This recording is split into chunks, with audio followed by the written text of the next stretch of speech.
পাক রব্বুল আলামিন এক, আল্লাহর কোনো শরীক নাই। কুল হুয়াল্লাহু আহাদ, আল্লাহ এক, আল্লাহর কোনো শরীক নাই রে। আর মূর্তি যারা পূজা করে তারা একজন খোদা নয়, এইগুলা 360টা খোদা। চিৎকার দিয়ে বলেন নাউজুবিল্লাহ। খোদা না খোদা, খোদা বলতে কিচ্ছু না। এই মূর্তির পূজাগুলা তারা করে, কিন্তু এটার কোনো ভিত্তি নাই রে। শয়তানের জন্ম, শয়তানে জন্ম দিয়েছে, মূর্তির পূজার জন্ম দিয়েছে শয়তানে, ইবলিস শয়তানে।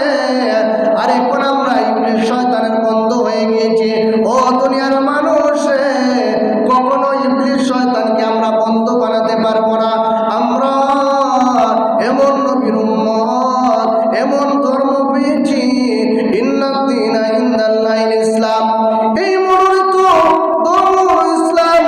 এই ইসলামের ছায়ার তলে যতক্ষণ পর্যন্ত আমরা থাকবো, শয়তানে ধোঁকা দিতে পারবে না।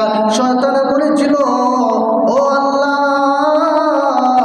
আদমের কারণে আমি জাহান্নামী হয়ে গেছি, তাহলে আপনাকে বলে দিয়েছি, যারা আমাকে জাহান্নামী বানাইছে তাদেরকে আমি জাহান্নামী বানাইব।